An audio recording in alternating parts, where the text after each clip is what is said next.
Você conhece a Bíblia de cor. Você ora, você busca a Deus, mas porque seus relacionamentos ainda parecem um campo de batalha? Porque a raiva, a frustração e o isolamento ainda te dominam no trabalho, no casamento, em seus relacionamentos ou até na igreja?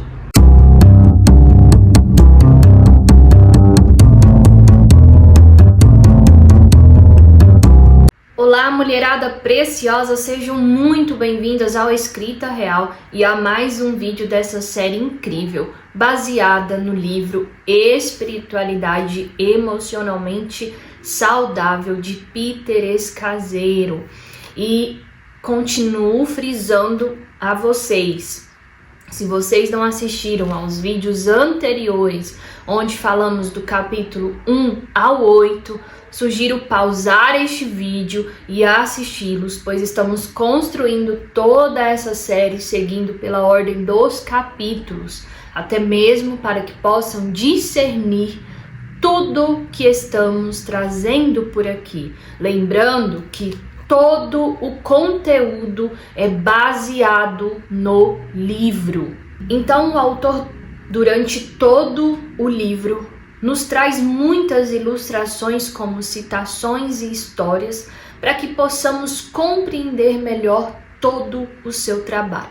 Então ele cita um autor que nos diz que muitas de nós somos mestres em amor em sonhos.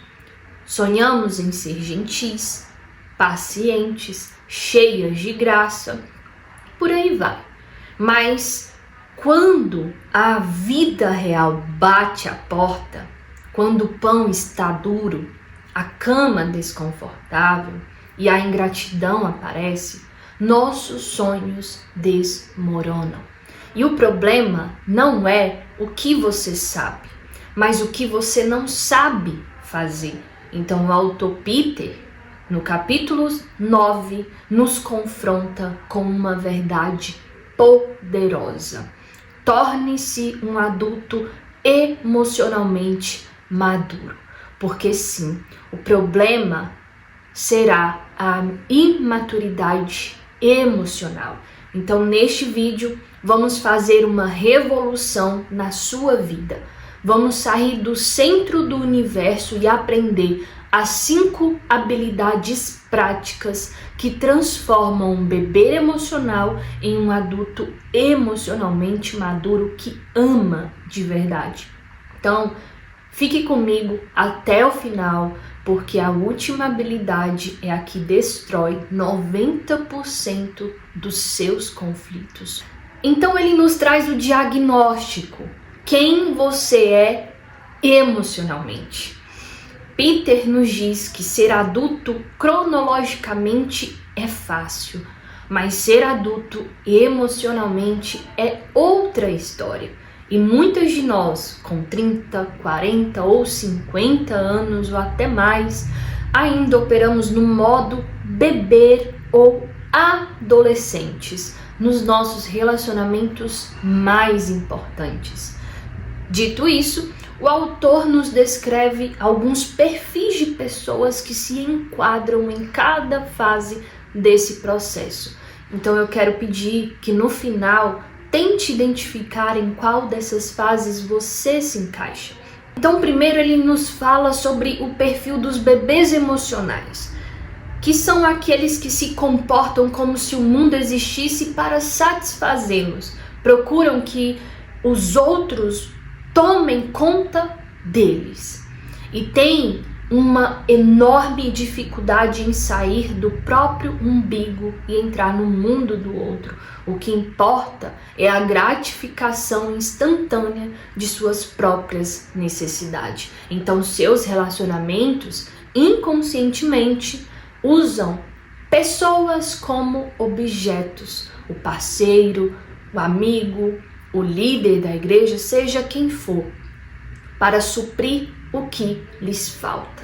Então, se você não está suprindo, você é descartável. Então, esse é o perfil dos bebês emocionais. O segundo perfil são as crianças emocionais, são aquelas que estão contentes e felizes somente enquanto recebem o que querem. São mestres em evitar a dor e o estresse. Então, interpretam qualquer discordância como uma ofensa pessoal. Eles levam tudo para o lado pessoal. Quando frustrados ou desapontados, o repertório é de patinação emocional. Se magoam fácil, se queixam, manipulam, fazem sarcasmos e tentam se vingar. Então ele nos descreve um caso que ele chama o personagem no livro de Jéssica. E é basicamente assim a história. Ela não foi incluída em uma viagem pela empresa, pelo seu vice-presidente. Então ela enquadra nesse perfil de criança emocional, porque isso fez com que ela se sentisse rejeitada, lutasse com a raiva e a frustração sozinha por semanas, em vez de simplesmente perguntar: alguma coisa aconteceu, preciso saber para me organizar. Então ela se isolou, ela preferiu se isolar e a falsa paz sabotou seu próprio emprego. Então esse é um dos perfis. O terceiro perfil são dos adolescentes emocionais, que se enquadra naquele perfil onde a marca registrada é a defensividade. Eles estão sempre na defensiva, sentem-se ameaçados e ficam amedrontados com críticas. Então ficam de olho no que dão para pedir algo em troca. Então é aquele famoso toma lá da cá, sempre pensando em reciprocidade. O outro ponto é que lidam mal com conflito, ou eles atacam acusando e sendo críticos, ou fogem e ignoram o assunto por completo. Então esse perfil, eles estão sempre preocupados consigo mesmos. Tem grande dificuldade em ouvir de verdade a dor e a necessidade do outro. Então esse perfil são dos adolescentes emocionais. E por último, ele traz o adulto emocionalmente, que é aquele auge da maturidade. Eles identificam suas necessidades e conseguem pedir o que querem com clareza, sendo direto e honestamente, então sem agressividade, sem rodeios. Então eles assumem as responsabilidades totais por suas próprias ideias, sentimentos, limites e em seus relacionamentos conseguem expressar suas convicções sem se tornar antagônicos. Então respeitam também os outros sem ter que mudá-los. Entendem que o outro é um ser humano único, então dão espaço para que essa pessoa erre e não esperam a perfeição, não têm aquelas expectativas em relação àquela pessoa. Esse é o adulto emocionalmente. Então a maturidade, como você viu, não é sobre ter fé, é sobre aplicar a fé nos seus relacionamentos de uma forma prática e estável. Então a maioria de nós fica perigosamente presa entre o estágio de criança e adolescente emocional, e para sair disso precisamos de algumas habilidades que ele descreve também no livro, que agora eu vou falar de cada uma delas. O autor nos traz essas habilidades para que possamos crescer emocionalmente. Primeira habilidade: abandone a falsa paz. Você provavelmente já ouviu bem-aventurados os pacificadores. A maioria de nós interpreta esse versículo de forma trágica. Pensamos que ser pacificador é ser apaziguador, é não confrontar, é ignorar os problemas difíceis, é garantir que todos fiquem estáveis e calmos. Então, mulherada, isso não é paz. Isso é falsa paz. E é orientada pelo medo. O medo de magoar, o medo da rejeição ou o medo de causar hostilidade que nos faz fingir. E a Bíblia nos mostra que Jesus veio justamente para quebrar essa falsa paz. Então, segundo o autor, quem é o falso pacificador? O autor nos diz que o falso pacificador é aquele que escolhe o confronto temporário em vez da verdade dolorosa. Veja os exemplos práticos que o autor nos descreve usando alguns personagens. Ele fala sobre Yolanda. Ela ama o noivo, mas tem dúvidas sobre o casamento. Ela não fala nada porque tem medo de que ele e a família fiquem zangados. Ela se casa, selando o seu futuro em uma mentira silenciosa. Ele traz também o Bob. Bob está apertado financeiramente e só pediu salada no jantar, em uma reunião entre amigos. Então, quando sugerem dividir a conta por igual, ele morre por dentro, mas se cala para não ser o estraga-prazeres, e ele é roubado e permanece em ressentimento. Então ele escondeu a sua verdade. E ele também nos traz uma ilustração sobre a Ellen. Ela ama os pais, mas a forma como a criticam sobre a criação dos filhos é destrutiva. Então ela se cala todo o feriado porque não quer ferir os sentimentos deles, dos pais. Então ela sacrifica sua saúde emocional e a paz da sua família por uma paz superficial. Então, em todos esses casos, você percebe que a pessoa está escolhendo fingir que o errado é certo. E aqui está a verdade dura. Você não pode construir o reino de Deus ou relacionamentos saudáveis sobre mentiras e fingimentos. Então aceite o conflito, o caminho de Jesus. Jesus não fugiu do conflito, ele rompeu a falsa paz na vida dos discípulos, nas multidões e no templo. Ele disse: não penseis que vim trazer paz. Não vim trazer paz, mas espada. A verdadeira pacificação exige que você ame a Deus, aos outros e a si mesma o suficiente para perturbar a falsa paz e trazer a verdade à luz. Então, é uma atitude madura e amorosa. Então, o desafio da maturidade emocional é você tem coragem de amar o próximo a ponto de arriscar o conforto para buscar a verdade? Se você quer a verdadeira paz do reino de Deus, você precisa aprender a negociar a verdade. E a segunda habilidade que o autor nos traz é a revolução copernicana do eu-tu. Então ele nos diz algumas verdades, e essa é a parte que exige uma verdadeira revolução mental. Peter nos traz alguns exemplos, como o grande teólogo judeu Martin Buber, em seu livro Eu e Tu, descreveu os dois tipos de relacionamento. Ele afirmou que naturalmente nascemos narcisistas e colocamos nosso eu no centro do universo. Então, o relacionamento destrutivo, o eu, coisa, que ele nos traz, é o seguinte: o que é? É quando você trata a outra pessoa como um objeto, uma coisa, um meio para atingir um fim. Você não a vê como um ser humano único.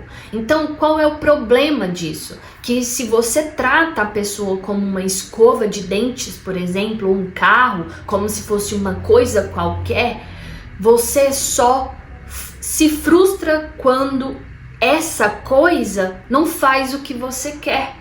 Por exemplo, vamos a alguns exemplos práticos. Você descarrega o seu trabalho sobre um assistente sem ao menos cumprimentá-lo. Então outro exemplo são para as pessoas casadas ou que já têm filho, que nos diz que você trata seu cônjuge ou seu filho esperando que eles sejam o que você pensa sobre eles e não o que eles realmente são. Então você exige uma uniformidade. Então, em todos esses casos, você está dizendo, sim, somos um, eu sou um. Esse egoísmo foi definido por Agostinho como o próprio estado de pecado. Então, a maturidade exige uma revolução copernicana, assim como Copérnico tirou a Terra do centro do universo, você precisa tirar o seu eu do centro dos seus relacionamentos. O tu, você reconhece que a outra pessoa é feita à imagem de Deus, possui um valor infinito e tem uma existência única e separada da sua. Então, ela é um tu, um ser humano com dignidade e importância. Então, isso, na prática, mudar para o eu tu significa que você respeita, ama e valoriza o outro. Então, mesmo que ele seja diferente de você, pense diferente, tome decisões que você não aprova.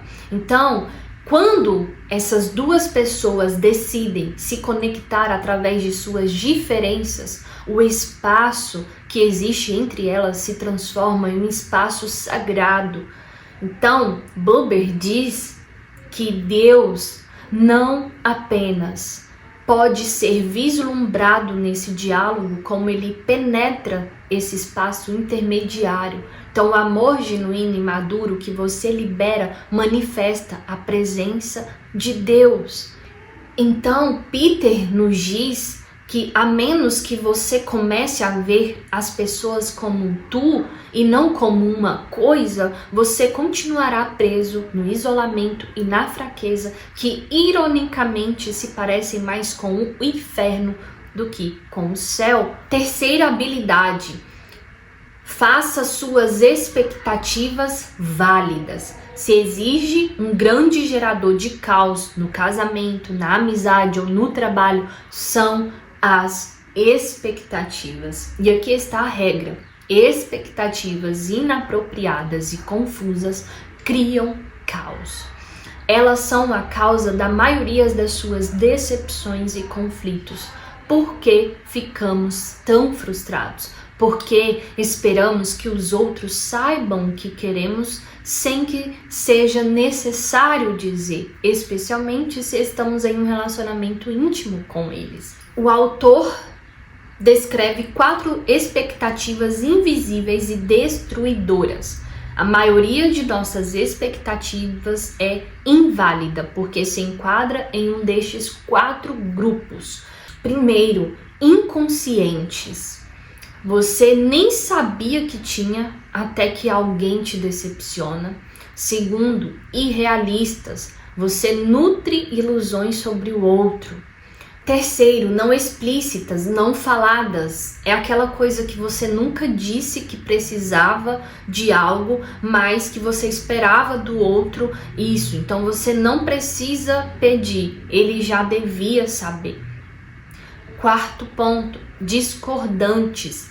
Você tem uma ideia clara do que está esperando, mas o outro jamais concordou com isso. Não houve um acerto mútuo. Dentro dessa perspectiva, o autor traz 4 outras expectativas que só podem ser cobradas e discutidas de forma madura se passar por esses outros 4 filtros. Primeiro, consciente. Você precisa estar ciente e assumir, sim, eu tenho expectativas em relação a você. Segundo, realista. Pergunte-se, isso é algo que a outra pessoa pode e deve realisticamente me oferecer? Não é um fardo muito grande para ele? Terceiro, falada. Você deve expressar suas expectativas de modo claro, direto e respeitoso. Não deixe a pessoa adivinhar. Quarto, acordada, mútua, para que a sua expectativa seja válida. A outra pessoa deve estar ciente e, muito mais importante, deve concordar com ela. Se não há acordo mútuo, não é uma expectativa, é uma ilusão unilateral. Então, Peter nos faz refletir. Pense agora em uma pessoa que está te frustrando. Você já passou sua expectativa pelos 4 filtros? Se você não fez isso, está se vitimizando por uma ilusão que você mesmo criou. Então é hora de ser um adulto emocional. Inicie a conversa, procure chegar a um acordo mútuo sobre a expectativa que você tem sobre o outro. A habilidade 4, parem de adivinhar, verifique as suposições. Então, o autor nos diz, o 9º mandamento é: não dirás falso testemunho contra o teu próximo.